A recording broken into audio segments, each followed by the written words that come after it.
not your run-of-the-mill, same old, everyday podcast. This is Pugilism Company's podcast, home of the three-piece combos. I am Reed, the Black Birch Sugar. If you would, please comment, please subscribe, and by all means, please love tap or bitch slap that bell icon for notifications. I'm in a funky mood, y'all. I'm excited, but not excited. You ever been excited, but not excited? Allow me to re-rant about what's got me excited and not excited. So we have a lot of good fights on the horizon, on the brink, on the precipice. Most notably, Errol Spence bringing his IBF welterweight championship home to defend it right here in Dallas, Texas for his peoples on June 16th. But as I sit here before you, we're not even in the month of June yet. So I'm excited but not excited, which brings me to my re-rant.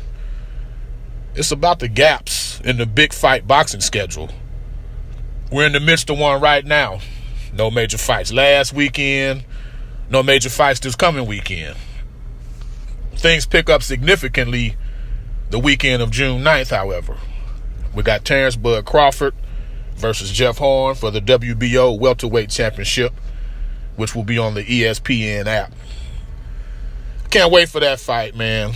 Team Horn and Horn himself, just their comments, they've gotten more brazen, speaking as if he justifiably acquired the title from Manny Pacquiao, as if it wasn't just a blatant hometown decision that garnered him that belt in the first damn place. So I can't wait. If nothing else, the Pacquiao fight illustrates that Horn isn't very good fighting off of his back foot, because when Pacquiao put Horn in those positions, he had his way with him. Crawford, he's fully capable of giving ground and maintaining distance and countering his way to a win, but Crawford doesn't prefer fighting that way. Crawford's got that dog in him. He's got that Holyfield in him, that innate desire to engage his opponent. Like, he wants to feel what his opponent has, and he wants to return it 2 or 3 or 4-fold. He wants to see what you got and give it back to you. I expect that to happen with this Crawford-Horn fight, because Horn don't like going backwards, and Crawford definitely doesn't like being dictated to in or out of the ring. Also on June 9th, the Showtime doubleheader. Leo Santa Cruz versus Abner Martis 2. And Jermell Charlo defending his title against Austin Trout. So the main event, WBA featherweight title at stake, and Charlo's WBC super welterweight title is on the line in the televised opener. Oh, but that's not all.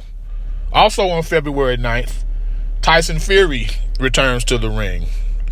Fury's the reigning heavyweight champion of shit talk.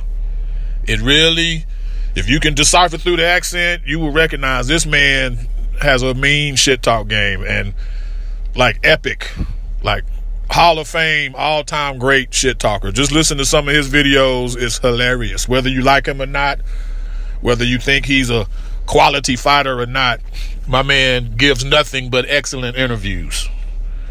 He'll be fighting the second best Albanian heavyweight on the planet, Mr. Safir Safari, or Safer Safari. I'm sure I'm butchering that name.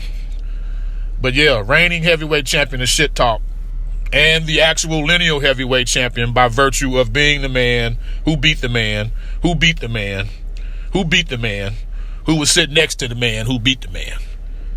That's Tyson Fury. But back to my central theme, all this high-level, world-class boxing action on the same day. Can we please, promoters, networks, can we please spread this shit out? I said it once and I'll say it again. There's more than enough dates and TV slots to allow for world-class, meaningful fights to be televised every single weekend. You just can't convince me of otherwise. You can't convince me of otherwise. I shouldn't have had to sit through Memorial Day weekend with no major televised fight card. I shouldn't have to follow up Memorial Day weekend with another weekend with 0 major fights on TV. So that's going to be back-to-back weekends of no major televised fights. And then on the weekend of June 9th, we got fights coming out of our ass. I just wish there was something to be done about this to give us a more steady schedule. We'll see, man. More than most sports, boxing, like the things that make logical sense, the things that should go in order, that should naturally happen, they just don't seem to. And this is chief among them. Just the way we stagger the dates. You have rival promoters putting on shows the same day, and then you have the 2-3 weeks with nothing. There's just got to be a better way.